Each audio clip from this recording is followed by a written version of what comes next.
نحمده ونصلي على رسوله الكريم أما بعد فأعوذ بالله من الشيطان الرجيم بسم الله الرحمن الرحيم سبحان الذي يسرى بعبده ليلا من المسجد الحرام إلى المسجد الأقصى الذي باركنا حوله لنريه من آياتنا إنه هو السميع البصير سبحان ربك رب العزة عما يصفون وسلام على المرسلين والحمد لله رب العالمين۔ میرے انتہائی واجب الاحترام معزز سامعین کرام، اللہ رب العزت نے حضور اکرم صلی اللہ علیہ وسلم کو بہت ساری چیزوں میں فضیلت بخشی ہے۔ آپ صلی اللہ علیہ وسلم کو خاتم الانبیاء اور آپ صلی اللہ علیہ وسلم کو تمام نبیوں کا سردار بنایا۔ اسی طرح آپ صلی اللہ علیہ وسلم کو امام الانبیاء قرار دیا۔ تو حضور اکرم صلی اللہ علیہ وسلم اللہ تعالیٰ کے محبوب ہیں، تو اپنے محبوب کو اللہ تعالیٰ نے چند ایسی خصوصیات عطا فرمائیں کہ جو دیگر انبیاء کے حصے میں بھی نہ آ سکیں۔ انہی میں سے ایک انتہائی اہم واقعہ معراج ہے کہ رجب کے مہینے میں اللہ تعالیٰ نے رسول اللہ صلی اللہ علیہ وسلم کو معراج کی ایک فضیلت بخشی، اپنی ملاقات کا شرف بخشا، اپنے پاس بلایا اور انعام و اکرام سے نوازا۔ غالباً رجب کی 27ویں شب تھی کہ جب رسول اللہ صلی اللہ علیہ وسلم حضرت ام ہانی رضی اللہ تعالیٰ عنہا کے گھر میں آرام فرما رہے تھے، اچانک سے چھت کھلتی ہے، چھت پھٹتی ہے اور اس سے جبرائیل امین داخل ہوتے ہیں اور اپنے ساتھ دیگر فرشتوں کو لے کر آتے ہیں، رسول اللہ صلی اللہ علیہ وسلم کو بیدار کرتے ہیں اور آپ صلی اللہ علیہ وسلم کو لے کر حرم میں داخل ہوتے ہیں، خانہ کعبہ کے ساتھ حتیم میں چلے جاتے ہیں اور رسول اللہ صلی اللہ علیہ وسلم پھر حتیم میں آرام فرمانے لگتے ہیں۔ اس کے بعد جبرائیل امین رسول اللہ صلی اللہ علیہ وسلم کو لٹا کر آپ صلی اللہ علیہ وسلم کا سینہ چاک کرتے ہیں اور آپ کے دل کو نکال کر اسے زمزم کے ساتھ دھویا جاتا ہے، صاف کیا جاتا ہے اور اس کو معرفت سے اور نور سے بھر دیا جاتا ہے، حکمت سے بھر دیا جاتا ہے اور پھر دل کو اسی طرح سے دوبارہ لگا دیا جاتا ہے۔ تو رسول اللہ صلی اللہ علیہ وسلم کا متعدد مرتبہ جو شق صدر کا واقعہ پیش آیا، ایک اسی طرح معراج سے پہلے بھی ہوا اور اس کے بعد پھر معراج کا سفر شروع ہوا تو جبرائیل امین کا چھت کی جانب سے داخل ہونا اور پھر آپ صلی اللہ علیہ وسلم کا سینہ مبارک چاک کیا جانا، یہ علامت تھی اس بات کی کہ کچھ غیر معمولی ہونے والا ہے، عام معمول سے ہٹ کر کوئی خاص واقعہ رونما ہونے والا ہے۔ اسی وجہ سے معمول سے ہٹ کر جبرائیل امین کی آمد بھی ہوئی اور پھر رسول اللہ صلی اللہ علیہ وسلم کا شق صدر کا واقعہ بھی ہوا۔ اس کے بعد براق لایا گیا اور اس پر رسول اللہ صلی اللہ علیہ وسلم سوار ہو کر آپ کا سفر شروع ہوا، جسے اللہ تعالیٰ نے سورہ اسراء میں بیان فرمایا، سبحان الذی اسریٰ بعبدہ لیلا من المسجد الحرام الی المسجد الاقصی۔ تو مسجد حرام سے مسجد اقصی کا سفر رسول اللہ صلی اللہ علیہ وسلم کا براق کے اوپر جبرائیل امین کی معیت میں شروع ہوا۔ سب سے پہلے مدینہ طیبہ سے گزر ہوتا ہے، اس کے بعد مدین سے گزر ہوتا ہے، طور سینا سے گزر ہوتا ہے اور پھر بیت اللحم سے گزر ہوتا ہے۔ ان سارے مقامات پر رسول اللہ صلی اللہ علیہ وسلم ٹھہرتے ہیں، 2 رکعت نماز ادا کرتے ہیں، اور پھر اس کے بعد آپ صلی اللہ علیہ وسلم بیت المقدس پہنچتے ہیں۔ بیت المقدس پہنچ کر آپ صلی اللہ علیہ وسلم تمام انبیاء کی امامت کرواتے ہیں، تمام انبیاء آپ کی اقتداء میں نماز ادا کرتے ہیں، اور پھر اس کے بعد وہاں سے عرش کا سفر شروع ہوتا ہے، اور رسول اللہ صلی اللہ علیہ وسلم اللہ کی طرف سے بھیجی گئی اس زینے پر اوپر کی طرف سفر شروع کرتے ہیں، اور پہلے آسمان پر آپ صلی اللہ علیہ وسلم کی آدم علیہ السلام سے ملاقات ہوتی ہے۔ اس کے بعد سفر مزید آگے بڑھتا ہے، دوسرے آسمان پر رسول اللہ صلی اللہ علیہ وسلم عیسیٰ علیہ السلام سے ملاقات کرتے ہیں، تیسرے آسمان پر حضرت یوسف علیہ السلام سے ملاقات ہوتی ہے، چوتھے آسمان پر حضرت ادریس علیہ السلام سے ملاقات ہوتی ہے، پانچویں آسمان پر حضرت ہارون علیہ السلام سے ملاقات ہے، اور چھٹے آسمان پر حضرت موسیٰ علیہ السلام سے ملاقات، اور ساتویں آسمان پر رسول اللہ صلی اللہ علیہ وسلم جب پہنچتے ہیں تو وہاں پر ایک بزرگ بیٹھے ہیں۔ حضور پوچھتے ہیں یہ کون ہیں؟ جبریل امین بتاتے ہیں کہ یہ آپ کے جد امجد، یہ حضرت سیدنا ابراہیم علیہ السلام ہیں۔ تو رسول اللہ صلی اللہ علیہ وسلم حضرت ابراہیم سے ساتویں آسمان پر ملاقات کرتے ہیں۔ اس کے بعد یہ سفر جاری ہے، پھر سدرۃ المنتہا، اور سدرۃ المنتہا پر پہنچ کر جبریل امین کی بھی بس ہو جاتی ہے، اور وہاں سے آگے رسول اللہ صلی اللہ علیہ وسلم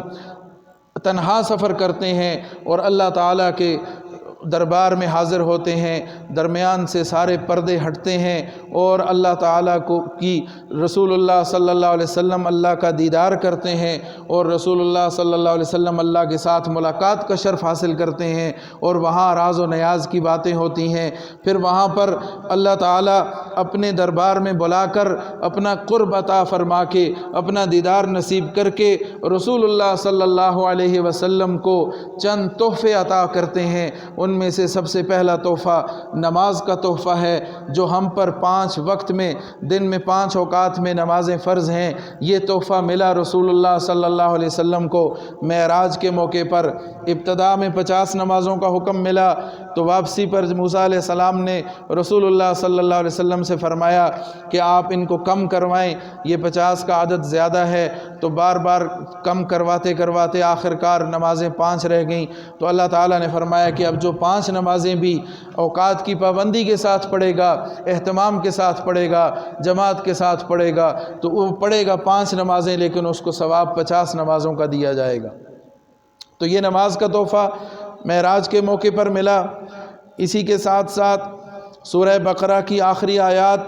آمن الرسول بما انزل الیہ من ربہ والمؤمنون، آخری آیات رسول اللہ صلی اللہ علیہ وسلم کو یہ بھی تحفتاً معراج کے موقع پر عطا کی گئیں۔ اور ساتھ تیسرا جو تحفہ عطا کیا گیا وہ یہ تھا کہ رسول اللہ صلی اللہ علیہ وسلم کی امت کے گناہ گاروں کو ہمیشہ ہمیشہ کے لیے جہنم میں داخل نہیں کیا جائے گا۔ گناہوں کی سزا پا کر، اپنے گناہوں کی تلافی کروا کے، سزا بھگتنے کے بعد امت کے گناہگار لوگ بھی جنت میں داخل ہو جائیں گے۔ تو یہ 3 تحفے رسول اللہ صلی اللہ علیہ وسلم کو اللہ تعالیٰ نے معراج کے موقع پر عطا فرمائے۔ پھر وہاں سے واپسی کا سفر ہوا، اور واپس بیت المقدس پہنچ کر وہاں سے پھر واپس براق پر سوار ہو کر رسول اللہ صلی اللہ علیہ وسلم صبح کے طلوع ہونے سے پہلے پہلے دوبارہ مکہ میں اپنے گھر تشریف فرما ہو چکے تھے۔ تو یہ سارا معراج کا واقعہ رجب کے مہینے میں پیش آیا، اور اس واقعے کے اندر جہاں یہ دیگر واقعات پیش آئے، وہاں پر رسول اللہ صلی اللہ علیہ وسلم کو امت کے کچھ گناہگاروں اور نیکوکار لوگوں کے اعمال اور ان اعمال پر ملنے والی جزا و سزا بھی دکھلائی گئی، وہ بھی مشاہدات کروائے گئے۔ رسول اللہ صلی اللہ علیہ وسلم کا اس سفر کے دوران ایک ایسی قوم سے گزر ہوا کہ جن کے سر کچلے جاتے ہیں پتھر مار کے، جہنم کے پتھروں کے ساتھ ان کے سروں کو کچلا جاتا ہے، ان کا کیما بنا دیا جاتا ہے، اور پھر وہ تھوڑی دیر کے بعد درست ہو جاتے ہیں، اور پھر ان کے سروں کو کچلا جاتا ہے، اور پھر وہ درست ہوتے ہیں، پھر کچلا جاتا ہے، بار بار یہ عمل دہرایا جاتا ہے، اتنی سخت قسم کی سزا ان کو دی جاتی ہے۔ تو رسول اللہ صلی اللہ علیہ وسلم جبریل امین سے پوچھتے ہیں یہ کون لوگ ہیں؟ تو جبریل امین فرماتے ہیں کہ یہ آپ کی امت کے وہ لوگ ہیں جو نماز میں سستی کرتے تھے۔ تو نماز کا چھوڑنا، نماز میں سستی کا مظاہرہ کرنا اتنا بڑا گناہ ہے کہ جہنم میں ایسے شخص کو داخل کیا جائے گا اور بار بار اس کے سر کو پتھروں کے ساتھ کچلا جائے گا، اور یہ سزا اس کی جاری رہے۔ اسی طرح ایک قوم سے گزر ہوا رسول اللہ صلی اللہ علیہ وسلم کا، جو جانوروں کی طرح درخت کھا رہے ہیں، چر رہے ہیں اور گندگی میں منہ مار رہے ہیں۔ تو رسول اللہ صلی اللہ علیہ وسلم نے فرمایا کہ یہ کون لوگ ہیں جو اونٹ اور بیل کی طرح چر رہے ہیں اور گندگی کھا رہے ہیں، کانٹے دار درختوں کو منہ ڈال رہے ہیں، کھا رہے ہیں؟ تو حضرت جبریل امین نے فرمایا کہ یہ آپ کی امت کے وہ لوگ ہیں جو اپنے مالوں کی زکوٰۃ نہیں دیا کرتے تھے۔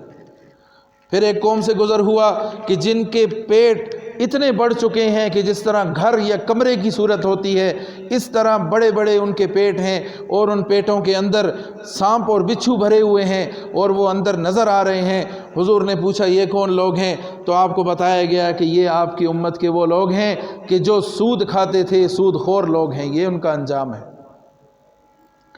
پھر ایک قوم سے گزر ہوا جن کی زبانیں جہنم کی کینچی کے ساتھ کاٹی جا رہی ہیں، ان کو یہ اذیت دی جا رہی ہے، ان کے گلے کاٹے جا رہے ہیں۔ تو رسول اللہ صلی اللہ علیہ وسلم کے پوچھنے پر بتایا گیا کہ یہ آپ کی امت کے وہ واعظین ہیں، وہ مبلغین ہیں، وہ علماء سو ہیں کہ جو فتنہ برپا کیا کرتے تھے، جو حق کی بات چھپایا کرتے تھے، جو حق کو بیان نہیں کیا کرتے تھے اور فتنہ پھیلانے میں آگے آگے پیش پیش ہوا کرتے تھے، اپنی باتوں پر عمل نہیں کیا کرتے تھے، فتنہ پھیلایا کرتے تھے اور حق کو چھپایا کرتے تھے اپنے مفادات کی خاطر۔ ان کا یہ انجام ہے۔ پھر ایک قوم کو دیکھا، کچھ لوگوں کو دیکھا، وہ بوجھ اپنے اوپر کچھ لکڑیاں جمع کرتے ہیں، اور یہ بوجھ جب اٹھانے لگتا ہے وہ شخص تو وہ گر جاتا ہے، اس سے اٹھایا نہیں جاتا، اور پھر اس بوجھ کو کم کرنے کے بجائے وہ مزید اس بوجھ میں اضافہ کرتا ہے اور اس گٹھڑی کو بھاری کرتا ہے، پھر اٹھانے کی کوشش کرتا ہے، پھر گر جاتا ہے۔ وہ یہی عمل دہرا رہا ہے، اپنا بوجھ بڑھاتا جاتا ہے اور اٹھانے کے قابل نہیں ہے۔ تو پوچھنے پر بتایا گیا کہ یہ وہ لوگ ہیں جو امانت کے اندر خیانت کرنے والے ہیں، امانتیں لیتے ہیں لوگوں سے کچھ لے لیا، وصول کر لیا، اور پھر ان کو واپس نہیں کرتے اور اپنے اوپر بوجھ کو بڑھاتے چلے جاتے ہیں۔ اسی طرح یتیموں کا مال کھانے والوں کا انجام بتایا گیا، زکوٰۃ نہ دینے والوں کا انجام بتایا گیا، سود کھانے والوں کا انجام دکھایا گیا۔ اور اسی طرح ایک جگہ سے رسول اللہ گزرے تو دیکھا ہے کہ ایک لکڑی ایسے لگی ہوئی ہے کہ جو ہر آنے جانے والے کے کپڑوں کو پھاڑ رہی ہے، متاثر کر رہی ہے، تکلیف دے رہی ہے۔ تو رسول اللہ صلی اللہ علیہ وسلم نے پوچھا تو فرمایا گیا کہ یہ مثال ان لوگوں کی ہے کہ جو ڈاکے ڈالتے ہیں، لوگوں کو لوٹتے ہیں اور لوگوں کا مال ان سے غصب کرتے ہیں۔ ڈاکہ ڈالنے والا ایسا ہی ہے کہ جس طرح دوسرے کا نقصان کرتا ہے، ظاہر ہے وہ دوسروں کے مال پر ہاتھ ڈالتا ہے۔ تو اس طرح سے رسول اللہ صلی اللہ علیہ وسلم کو امت کے گناہگاروں کے گناہ اور ان پر ملنے والے عذاب کا مشاہدہ کروایا گیا، اور ان میں سے اکثر وہ گناہ ہیں کہ جن کا تعلق اگر غور کیا جائے تو وہ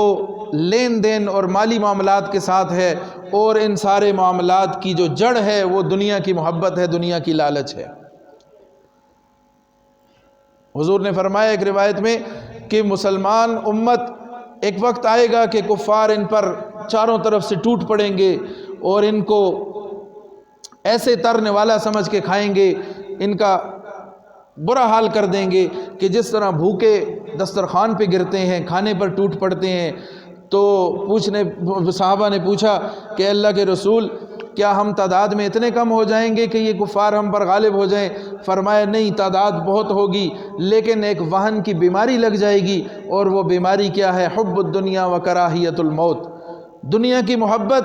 دنیا کی لالچ اور موت سے نفرت، یہ وہ بیماری ہے کہ جو مسلمانوں کے اندر جب داخل ہو جاتی ہے تو پھر یہ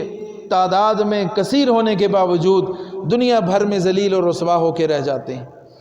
تو معراج کے موقع پر رسول اللہ صلی اللہ علیہ وسلم کو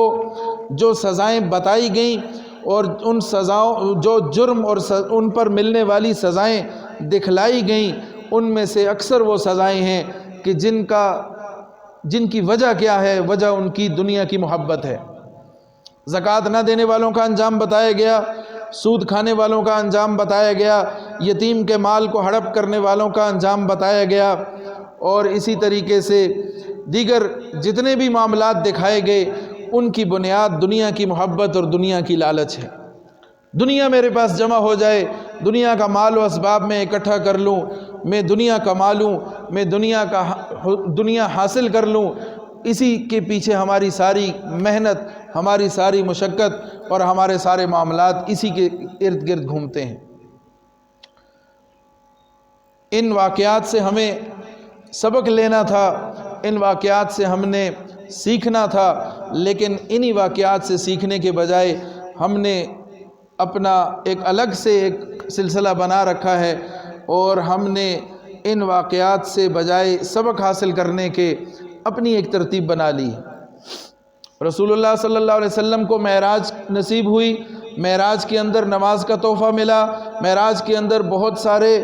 گناہوں پر ملنے والی سزاؤں کا مشاہدہ کروایا گیا۔ رسول اللہ صلی اللہ علیہ وسلم بینا ہیں، دیکھنے والے ہیں، آپ نے اپنی آنکھوں سے مشاہدہ کیا ان سزاؤں کا، اس برے انجام کا جو لوگوں کا ہونے والا ہے، اور اس بینا اور سچے نبی نے ہمیں یہ خبر دی، اور ہم نابینا ہیں اس خبر سے، ان واقعات سے ہم اس کا مشاہدہ نہیں کر سکے، نہ دیکھ پائے ہیں، تو ہم رسول اللہ صلی اللہ علیہ وسلم کی بات پر یقین کر کے ہمیں اس سے بچنے کی تدبیر کرنی تھی، لیکن ہم نے اس سے بچنے کی تدبیر کے بجائے یہ سمجھ لیا کہ ہم ایک دن کا روزہ رکھ لیں گے، یا اس دن کوئی میٹھا پکا کے تقسیم کر دیں گے، کھا لیں گے، پی لیں گے، اور اس سے ہماری خلاصی ہو جائے گی، حالانکہ ہرگز ایسا نہیں ہے۔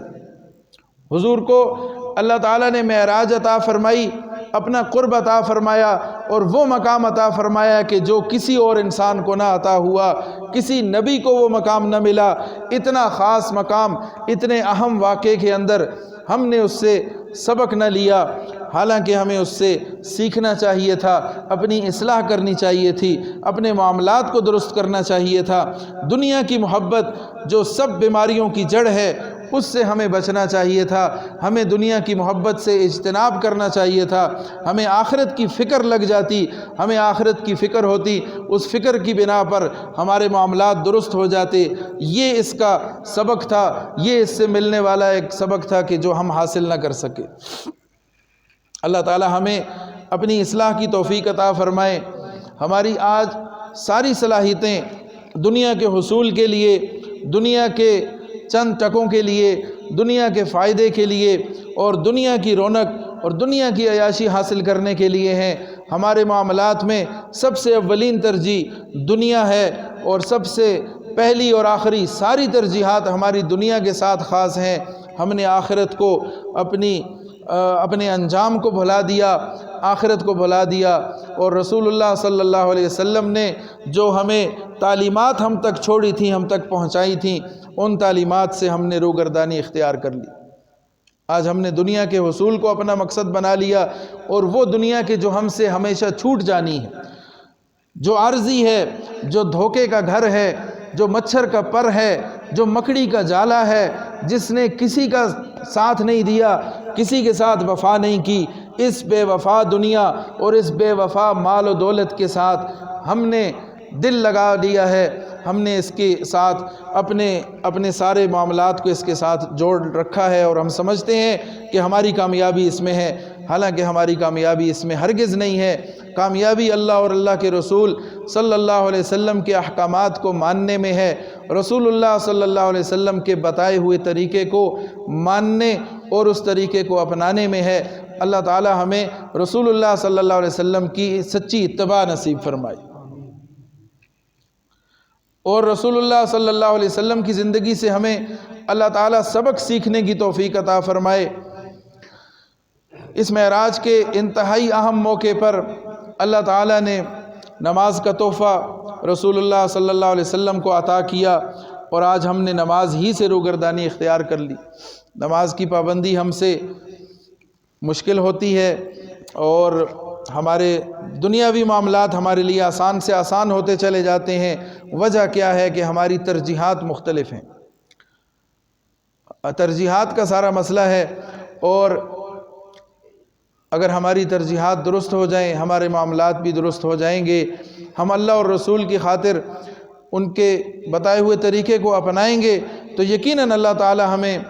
کامیابی بھی عطا فرمائیں گے، اور دنیا کی محبت کو دل سے نکالیں گے۔ دنیا کی رونق یہ سب عارضی چیزیں ہیں۔ آج یہ دنیا اللہ نے ہمیں دکھا دیا، مشاہدہ بھی کروا دیا کہ وہ دنیا جس کو لوگ جنت سمجھے بیٹھے ہیں، جس دنیا کے ساتھ لوگ دل لگا کے بیٹھے ہیں، اور جس دنیا کو اپنا مقصد سمجھے بیٹھے ہیں، اس دنیا کو اللہ تعالیٰ نے کیسے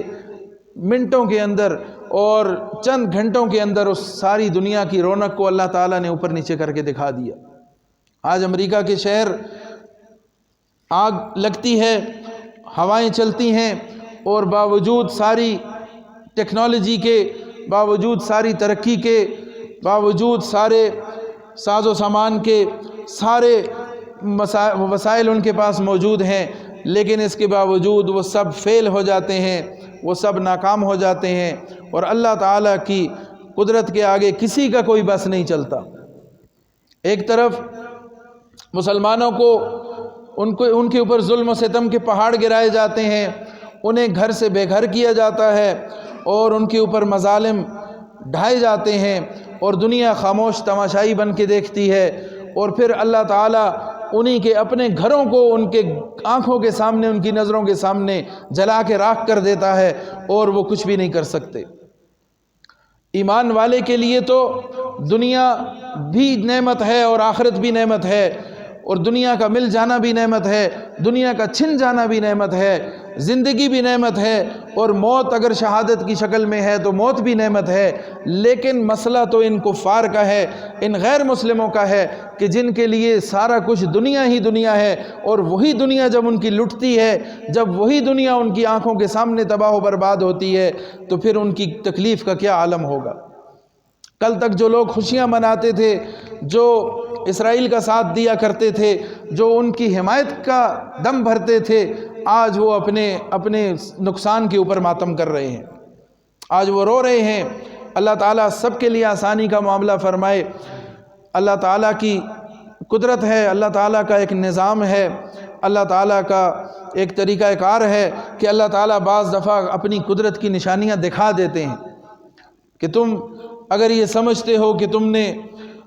بہت زیادہ ترقی کر لی، اپنی حفاظت کے سارے انتظامات کر لیے، اور سارے معاملات تمہارے درست ہو گئے، لیکن یاد رکھو کہ میری قدرت موجود ہے، میں موجود ہوں، میری طاقت کے آگے تمہاری کوئی حیثیت نہیں ہے، اور میرے انتقام سے تم ڈرو، میرے انجام سے ڈرو۔ میرا انتقام زبردست ہے اور بڑا سخت ہے، وہ جب اللہ کی طرف سے جب پکڑ آتی ہے تو پھر اس کا کوئی بھی کسی کے پاس اس کا کوئی حل نہیں ہوتا۔ تو آج ہمیں اللہ تعالیٰ نے اپنی زندگی ہی میں اپنی آنکھوں کے سامنے سب کچھ دکھا دیا کہ وہ جگہیں، وہ علاقے کہ جن کو لوگ کامیابی کا ذریعہ سمجھتے تھے، جس زندگی کی لوگ حسرت کیا کرتے تھے کہ وہاں جا کر رہنا اور وہاں کا ویزا مل جانا اور وہاں کے عیش و عشرت اور وہاں کا جاہ و جلال اور وہاں کے مزے، وہ سارے کے سارے مزے دھرے کے دھرے رہ گئے، اور سب اسی طرح سے قسم پرسی کی حالت میں آ گئے، گھر سے بے گھر ہو گئے کہ جس طرح سے انہوں نے کسی وقت میں امت مسلمہ کے ساتھ ظلم و زیادتی کی، مسلمانوں کو کاٹا اور ذبح کیا، آج اللہ تعالیٰ نے ان کو اپنے گھروں کے اندر رکھ کے وہیں پر ان کو بے گھر کر دیا۔ تو اللہ کا انجام بڑا سخت ہے، اللہ کے انجام سے ڈرنا چاہیے۔ اللہ تعالیٰ کی اطاعت میں، اللہ تعالیٰ کی بندگی اختیار کرنے ہی میں کامیابی ہے، اور دنیا کی محبت، دنیا کے پیچھے اپنی ساری صلاحیتیں لگا دینا، یہ کامیابی کا راستہ نہیں ہے، یہ ناکامی کا راستہ ہے۔ اللہ تعالیٰ ہمیں سمجھ نصیب فرمائے، اللہ تعالیٰ ہمیں نیک رستے پہ چلنے کی توفیق عطا فرمائے، اور رسول اللہ صلی اللہ علیہ وسلم کو کہ معراج کے واقعے سے اللہ تعالی ہمیں اپنی اصلاح کرنے کی، اپنے معاملات درست کرنے کی توفیق عطا فرمائے، کہ ہم ان برائیوں سے، ان گناہوں سے بچنے کی کوشش کریں کہ جن کا انجام رسول اللہ صلی اللہ علیہ وسلم کو آپ نے اپنی آنکھوں سے دیکھا کہ کس طریقے سے لوگوں کو سزائیں دی جا رہی ہیں اور کن کن معاملات پہ دی جا رہی ہیں، ان معاملات کو ہم اپنے درست کر لیں۔ آج ہمارے معاملات بہت خراب حد تک جا چکے ہیں، ہم عبادت پھر بھی کسی نہ کسی درجے میں کر لیتے ہیں، لیکن ہمارے جو معاملات ہیں وہ درست نہیں ہیں، ہمارا لین دین درست نہیں ہے، لوگوں کے ساتھ جو ہمارے معاملات ہیں، جو لین دین ہے، اس میں بہت زیادہ حق تلفی کی جاتی ہے، بہت زیادہ مسائل ہیں، اس کی اصلاح کی فکر کرنی چاہیے۔